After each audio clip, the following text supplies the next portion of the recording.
YouTube audience, and good morning to those of you who are here in the chapel auditorium, and to those of you who are watching on our live stream. Today is the 7th of February, 2021. Can't quite believe that. And, what do I want to say to begin?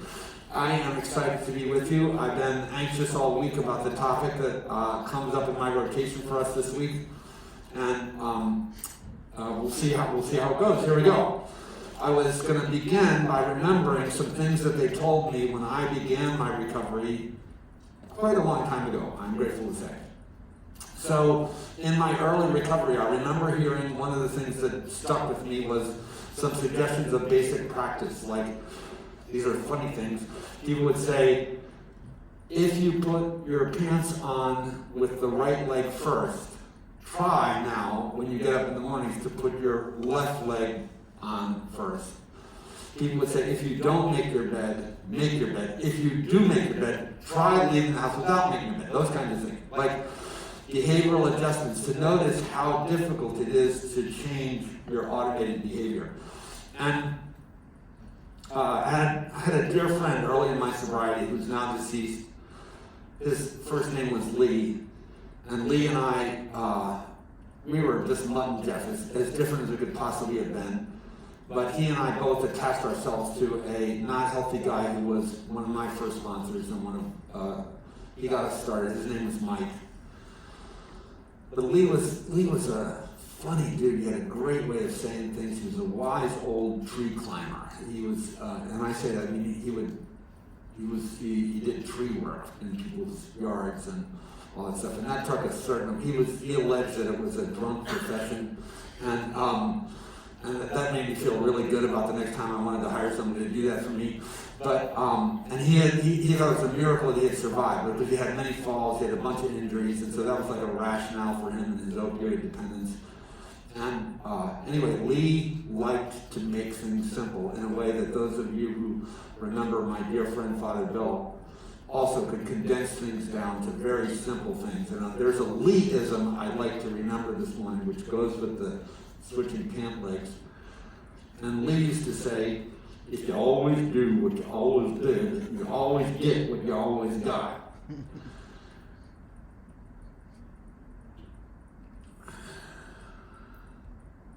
And that gruff, grumpy fellow was saying something that was so important for me to hear. If you always do what you always did, you'll always get what you always got.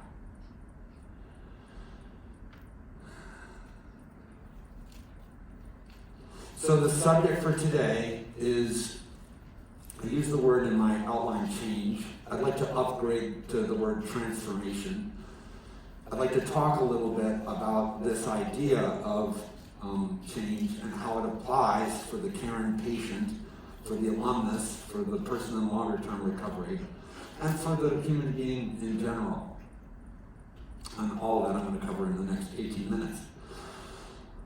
So, there's so many things I could say about the general project and complexity of the subject of change. But I think, and I don't know who to attribute the phrase to first, but I think it's an ancient truism that the only constant in our lives and in the world is change. Dynamism is a part of the way the universe unfolds in front of us. And whether you look at chaotic, stochastic collections of particles in contemporary physics, and notice that they begin to weirdly sort of locally order themselves, or whether you think about thermodynamics and entropy and how very organized systems begin to disorder themselves.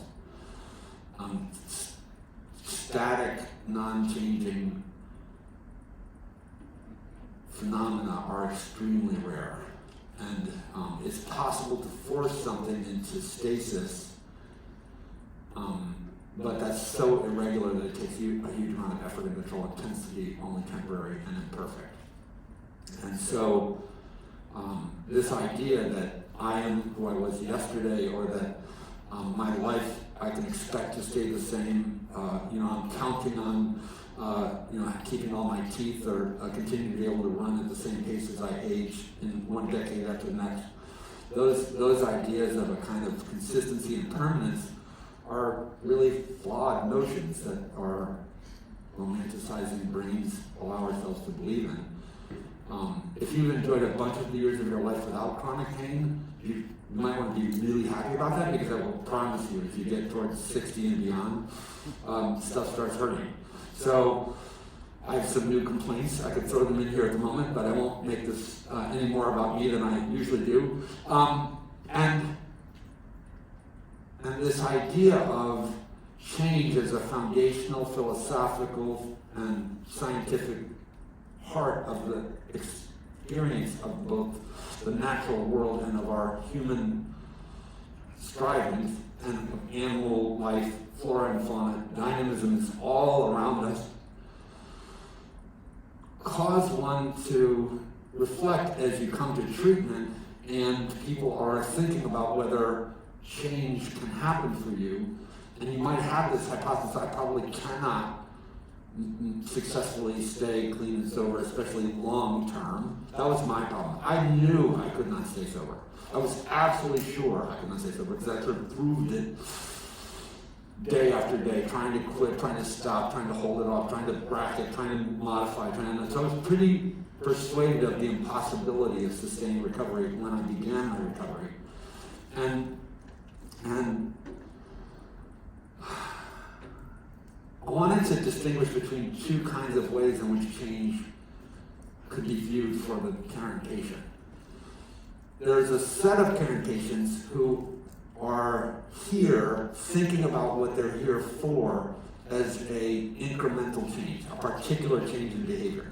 I'm going to no longer do crystal meth. I'm going to no longer do, Johnny Walker Red. I'm going to do, and I like the phrase do, because I say I don't eat cookies, I do cookies. So, in other words, whatever is the offending behavior of choice, I'm going to cease doing, because I come to this place called Magic Mountain, and in 28 days, because of my, near incarceration and the terrible food that they force down my throat and the bizarre, stupid rules that they make me abide by, as if by magic, press or change, I'm going to suddenly no longer do what I automatically and conventionally did day after day, week after week, month after month, year after year, that got me my seat at the table. And this camp of change-oriented people tend to view not only the change as very contained around a specific behavior, but as a loss. They're like, I'm going to miss getting wasted. I'm going to miss the life. I'm going to miss, which as you come and you stay here, you start realizing, I'm going to miss throwing up in my shoes, right? I'm going to miss, the trembling and shaking and being unable to put a toothbrush in my mouth in the morning. I'm going to miss, looking at my checking account and realizing I just burned a hole right through the bottom of it. Really? You're going to miss that? Anyway. So, but these are, let's call them, this is off my outline, but let's call them the incrementalists. They're thinking about coming here because they're going to make a dial correction that they would rather not make, but it is sort of forced or leveraged to have to consider, yes, I will go without X, Y, Z, and otherwise, it's funny, I'm just talking about something about gambling, so all bets are off. Let's not talk about my moral life. Let's not talk about my spiritual life. Let's not talk about my marriage. Just shut up, dude. I'm here because blah, blah, blah. Fix that and stay in your lane, Caron.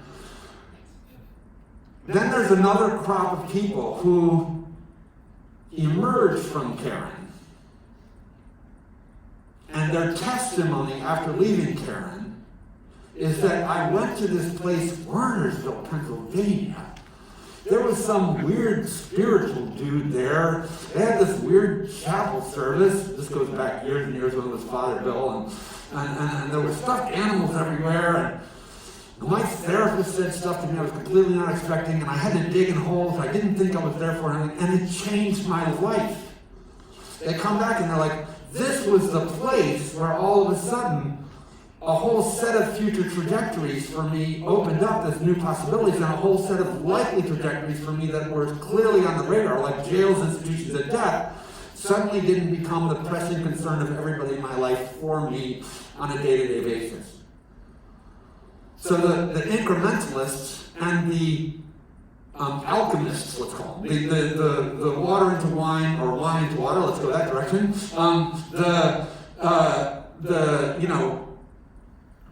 Carbon into gold, like the dramatic shift from one state of being to another is a second kind of change. And I think it's very hard to believe in that. It's as hard to believe in that as it is to believe in Santa Claus, or especially when you're trapped in the day-to-day doldrums of an addictive or depressive or anxiety or OCD or narcissistic personalities, like whatever. When you are in the before state, it is really hard to be persuaded of the possibility of the magic wand being suddenly you can have a completely different life. And I've had many patients, even some of them recently, who have brought, like me, to the mat with them on these incredible encounters where this is what is the demon that is in front of us, is their belief that all of the strivings of places like Caron are futile because their depression is going to come back. All of the strivings of places like Caron are only so much, straw, because then they're going to be going back to their particular environment, and the crystal meth dealer is down the street, or they're going to have their, like, and so why are you even trying to make me do this at all when, and this is the fatalism of the prison guard who thinks that all of the prisoners are going to be recidivists, and this is the struggle of people who are chronically in healthcare systems and begin to believe there will be no escape for them, and it's really tough. But you know where I'm going to go, right?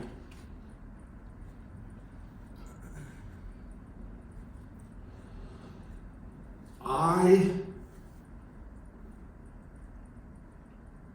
have no choice but to stand here in front of you and call to you, if you are on the one side of the change concept, and tell you that I believe it will not work.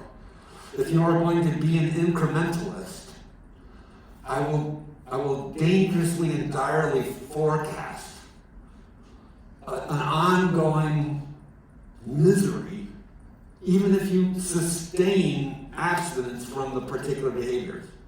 Because what you're choosing and striving for is essentially to continue to persist in struggle. And I feel obligated by everything that I am and all that I believe in and everything that I have seen to speak instead to every one of you and invite you to believe in Santa Claus. Like to find the magic again, to allow the possibility of a mysterious, mystical, and extraordinary wow kind of thing to happen in you here, today, now. And you may very well not believe that it's possible for you. That does not preclude it from happening. That's like really good news, by the way. You don't have to believe that it can happen. You don't have to be sure it has occurred. Although many of us who experience this will find ourselves, even especially the morning after, sort of being zapped with the change thing, waking up and thinking, gosh, I am in a different place. I am really feeling very different about this. I feel a certain peculiar sense of release or freedom or joie de vivre. Like I don't know how to explain it, but like I'm definitely, decidedly different. And that's what I want to hold before you as a possibility. And if it doesn't happen because of an oratorical, rhetorical invitation like the one I make for you today, I don't want you to give up on it. I want you to keep looking for it, like the children's stories of the ugly duckling who doesn't know that the duckling is a creature to be loved and beautifully seen. Keep looking in every corner, keep waiting, keep praying, keep waiting, and wake up, even if it's on the day of your departure, to find out that, you know what, like, today is possible. I do not have to put my pants in the same leg again. I do not have to, I don't have to continue this misery, at least in this moment. That's a new reality for many of us. It was dizzyingly exciting for me at the beginning to suddenly realize, wow, I can actually not drink today. I would wake up and I think, I don't know, am I able to do this again? And I think, you know what, I'm pretty sure I can make it. I have a good shot at making it through the day. I'm going to go to an AA meeting. I'm going to talk to my new sponsor. I'm going to, do the same stuff I did yesterday, and maybe this will work again. And now I'm like 12,000 days in on that practice, and I've become absolutely persuaded. So, a couple of finishing touches on the concept and invitation, which are practical in nature. So there are things, if you would like to have the miracle happen for you, I cannot tell you that it's underneath like an Ellen show, underneath chair number 33. I cannot tell you exactly where to sit or where lightning will strike or whatever, but I can tell you this. I can tell you that it happens here all the time. And that if you are a little skeptical about NA or AA or you just don't believe this, I would encourage you to suspend that disbelief and pay attention to recovery communities, because in Gamblers Anonymous you find gamblers who abstain from risk behaviors associated with financial entities for extraordinary periods of time. You find people who get clean and sober and stay sober for a long time, and then unfortunately medical events occur and they find their illness reactivated, but then they come back to a place like Caron and they do really well. Recovery does happen. And even like that lightning can strike twice. It can happen, if it happened before and you're here again, and you're like, oh, maybe I can never get it back. No, you absolutely can. And there are a couple of keys. I wrote them down. I want to remember and make sure I don't forget what they were. The first one is supported recovery. If you do not seek help, you are not in recovery. You are tough, white knuckling it. You are solo. You are attempting essentially the old expression in the stupid things I've studied in my life, but pulling oneself up by one's own bootstraps was the way that in the early 20th century this kind of notion of impossibility was expressed. One cannot pull oneself up by one's own bootstraps. I mean, I can jump, but I can't attain any height and climb just by pulling myself up by my own bootstraps. And so, doing it alone, I can absolutely assure you, has next to zero probability of inducing what I'm talking about. Find people to seek and experience and share this transformation with you. I don't mean it has to be AA. If you want it to be Dharma recovery, awesome. Go to that community of supported recovery. If you want it to be Smart Recovery or Life Frame or Narcotics Anonymous, awesome. Gamblers Anonymous is where you're going, awesome. But me alone, not awesome. So, and there are certain foundational fundamentals which I think all of us know in our hearts. So one is no, if you keep smoking weed, it's not going to work. And there are all kinds of these little holdbacks that we want. Well, what if I would just, do hallucinogenics every once in a while? I'm not saying you can't do that. What I'm saying is that you will stop the miracle of the joy and freedom of recovery, because now you'll be waiting for the next opportunity for when you can do that again. So you've just pulled the rug out from underneath the flying carpet. I know I keep mixing metaphors in a weird, stupid way. Anyway, supported recovery. Second, remember Lee's thing, if you always do what you always did, you'll always get what you always got. So if we think that through logically, what that means is you have to do stuff that you didn't always do, and you may not know how or what to do. So ask for directions is my second takeaway. And don't feel stupid. There's kind of no stupid questions about how to do this other than the dumb question is, how do I continue to use safely? I got no good answer for you on that one. But how do I find the joy of recovery? Get a sponsor. Find someone to tell you who has experienced it, who seems to exhibit this weird, peculiar joy. I was telling somebody about my sponsor history.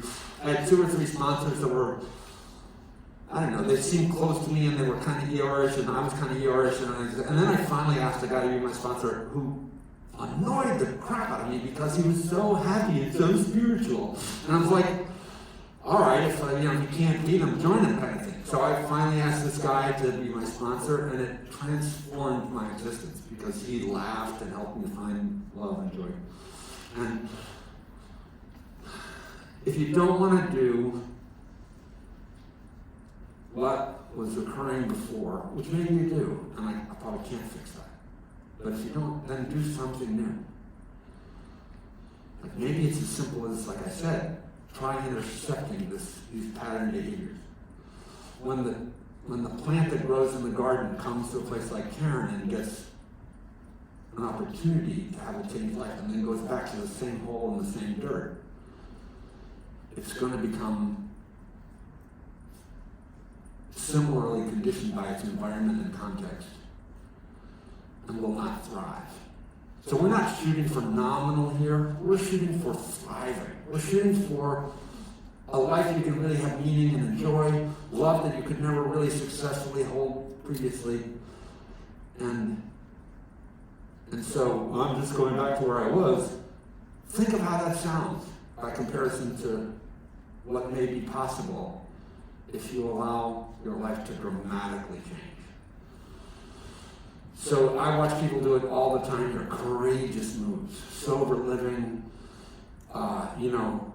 They feel horrible because they're not getting a job back, and I'm like, you know what? Maybe that's awesome. Like maybe not getting a job back is the best thing possible. And I'm all for marriages that can repair to repair. I'm absolutely for that. But also, like when I've seen marriages that are no longer even really marriages and they deconstruct themselves, that isn't necessarily the end of the world. It may be the beginning of the possibility of new life and love. So, change something. If you haven't changed anything, you haven't changed anything.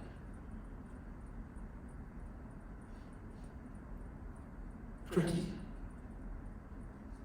Simple and yet deep. If you always do what you always did, always get what you always got. Thanks to my friend Lee.